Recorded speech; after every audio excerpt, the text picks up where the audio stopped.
morning. Welcome to week 7 in Elementary Social Studies Methods, where we're going to talk about a teaching strategy that is very near and dear to my heart: games and simulations and playing in class. My journey using this strategy started my second year of teaching when I was still teaching elementary school.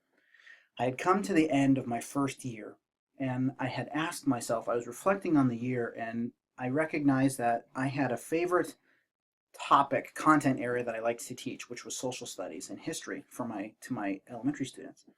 And I asked myself, why is it that these students aren't getting as excited and passionate and engaged with this material that I love so much? So I started looking around and I came across a strategy called simulations. And I didn't know what it was. I started looking at it, reading about it, and I thought, yes, this is something that I could use. I started using simulations in elementary school. I continued to use them in middle school. I have used them with my community college students. I've used them with my four-year university students.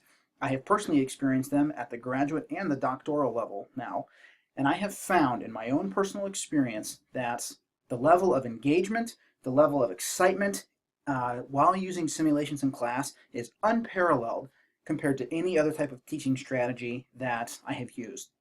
But like all teaching strategies, I think it's good in small doses, and I think it's one of many different tools that you can have in your toolbox of effective teaching strategies that you can use. I am so passionate about the use of games and sims that this is actually now the focus of my dissertation, which I am writing for my doctorate, which I will complete in about a year from now. My dissertation is on the effectiveness of simulations in class and its relation to student engagement and lived experience. So my journey from teaching 5th grade through being a professor, and now as I get my doctorate in it, this is something that I care deeply about, so much so that I'm writing my dissertation about it. So what I want to do briefly with the time that we have is I want to explain what is it, what are they used for, how are they used, what is some of the science and the research behind them, and then where can we find these things? Because I have, in my experience, used them in several different content areas, but mainly social studies, which is the focus of this. But you can use games and sims in any content area, in any field or any age, ranging from children through, like I said, adults and doctoral students. So it is an effective strategy that can be used across the board. I have this template laid out in this presentation as a journey to the unknown. And that's really what I think anytime you experiment with any type of new teaching tool, it's a journey into the unknown. Sometimes it works, sometimes it doesn't. And that's what this is supposed to simulate for you, is that our journey into this type of strategy is you're hearing more and more about it, but it continues to be relatively unknown and untapped into. But I think it's something that we can find is very effective. So when I look at and think about what a simulation is, simulations, what are they?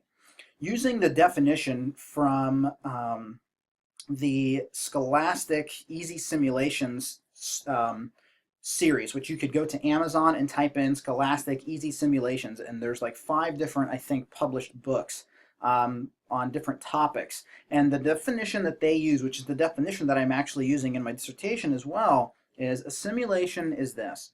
It is a teacher-directed, student-driven activity that provides life-like problem-solving experiences through role-playing or reenacting. So what it is the teacher sets forth a scenario. You have the students assume a different role, and through collaboration, through decision-making, through discussions, through debate, the students decide the outcome of the scenario of this activity. So for example, you could say one of the most well-known examples is the use of the Oregon Trail simulation. Many students seem to experience that in elementary school. I taught that one myself. You split the students into different teams, and they assume the roles of different pioneers with different skill sets, like a banker or a frontiersman or whatever, and they bring different skill sets and money to their group. And you read a scenario to the students as a group decide what they have to do, each group making their own decisions, and then you tell them you explain to them the outcome of their decision. So where one group might have one person die, another group might have everybody succeed. And so the outcome is different per the decisions that the students make. That's where I like that it is a student-driven activity. Now, that can be very engaging, and it can also provide some fallbacks, which we'll talk about later. But the big question that people often come to then is, what do you mean you're playing during school hours? I remember my administrator came to me and said some teachers were concerned about the noise that was coming from my classroom in elementary school, and they thought that it didn't look like we were doing anything because they said it doesn't look like he's teaching. Um, and I had to explain to my administrator what it was that I was doing. I said, come in and watch. Come see what we're doing. He came for a day, and he said, what you're doing here is unparalleled engagement that I've seen with elementary students. And so they needed to see it to understand what it was. And so when people say, well, what do you mean you're playing in class? I say it's play, but it's directed play that has specific goals in mind, not only to teach content, but more importantly, to teach skills that kids can apply to anything. That's, after all, what we want. That, what's all the buzz, the 21st century skills. So some of those things that I think students are using games and sims are these higher order thinking skills. And what they do in this simulation is, especially in history, is it moves students beyond what happened to how and why it happened. Any student now could Google what happened to the majority, on the Oregon Trail, okay? And you could go to Wikipedia, find a good article, and you'd explain it. In 5 minutes, the kids could find it and probably learn it. But the purpose of a simulation now is to, rather than to show students what happened, they will learn what happened, but they will also learn how it happened and why it happened, and how different individuals' decisions impacted how those things played out. One of the things that you see students using then is they're using critical thinking, because you are proposing an issue that has many different ways to solve it, and they have to decide for themselves. So that's critical thinking. It's problem solving. They also begin to see cause and effect. That's a very difficult thing for kids to get, cause and effect. You could teach them the definitions and all that, or you could, in an activity, teaching history stuff and using problem solving, you could say, here is the cause of something. You need to get your wagon across this river. And so different groups have decided how to do that. Here is the effect of that cause. And they can see different effects from different things. That also is forcing kids to make decisions. One of the most fascinating things that I've seen from children through adults that I've done this with is students are very bad at, or not bad, uncomfortable with being forced to make a decision. They're like, well, we could do this, but we could change that. I said, no, you have to, here's your decision. I make them write it down, they hand it in, and this is what they have to do. But what it does is it puts the learning in their lap, and they have to decide what it is that they're going to do. The other thing that I think that it does, and this is important in a new thing that you're seeing in history skills, is it helps them develop historical empathy. When you walk, if only in a fictitious scenario for an hour or a week or whatever, in the shoes of somebody who's gone before us, and see life from their perspective and see history through their eyes, it creates some empathy for these people. Otherwise, history people are just a bunch of dead people who made some decisions and this is what happened. What kids see then is that no, history wasn't preordained to happen this way. History happened because different individuals made decisions, and had they not made those decisions, history could have turned out much different. And you can apply that to any different type of area. So when I talk about a simulation, we said that it is a teacher-directed, student-driven activity that provides lifelike problem solving through role-playing and reenacting. It promotes these different sets of skills, and they come in different kinds of formats. Oftentimes when I talk about simulations, people think, oh, so on the computer? No.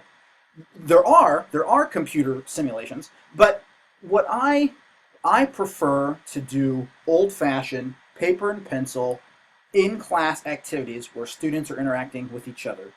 Call me old-fashioned, but I think we spend enough time putting kids in front of computer screens and iPads and all that stuff. I think this type of old school paper pencil based simulation I think is the most effective. That's not to say I didn't use online and computer based simulations, because I did.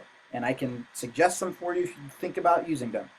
But for me, I like the face-to-face, the group interaction in class. For me, I think that is effective. Now, don't hear what I'm not saying. I'm not saying that I'm anti-technology and the use of that. In my former district, I was on the committee who proposed, piloted, and implemented a school-wide one-to-one program in an elementary school. So I'm all pro tech, but with this type of strategy, I think this strategy is best used old school paper pencil. But there are many different types of simulations that you use that we could get into. However, this is uncharted territory, and this does lead to some misconceptions about what simulations are and what they aren't. Um, Oftentimes people think that a simulation, like I said, is purely technology based. That is not necessarily the case. Other times people think too, well, you're just wasting time because you have kids playing.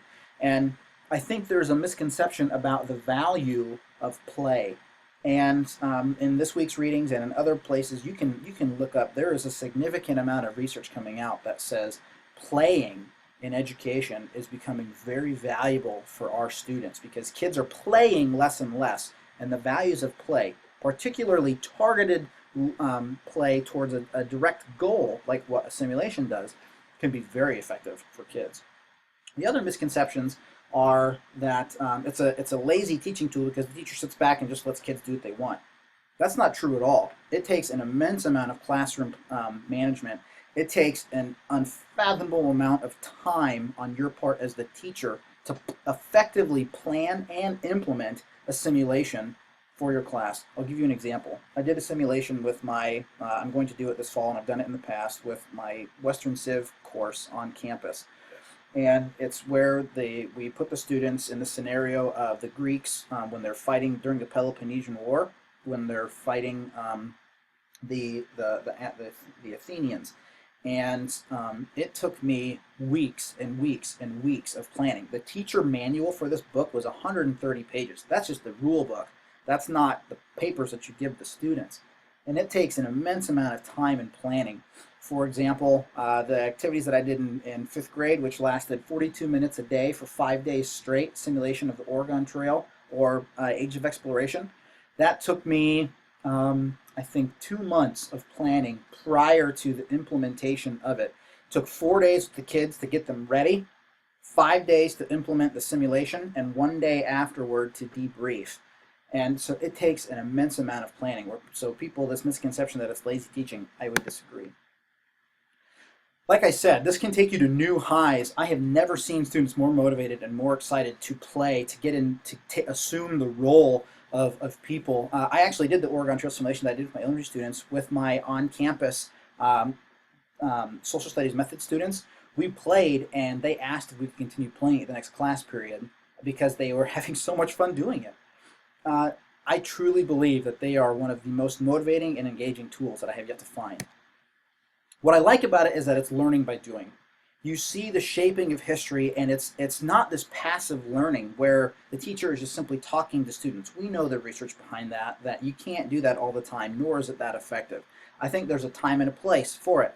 For example, I'm recording a 15-minute video where I'm sort of talking at you, but there's a time and a place for that.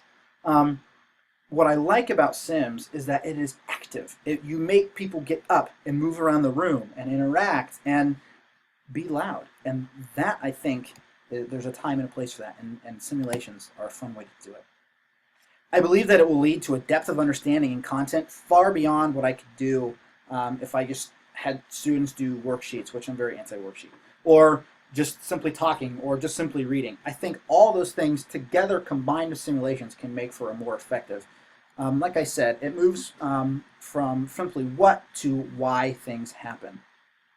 There are potential pitfalls, and that is it takes exceptional classroom management and these other things that you can read and view and pause at. I'm running out of time, so I must hurry. Like I said, these simulations, this type of teaching tool offers an unparalleled learning opportunity for kids. So where can you get these? There are Amazon books. There's a great website called Interact Simulations.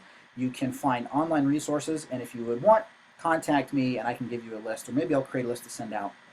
I hope it's a tool that you can use to find unparalleled engagement in teaching. Thanks.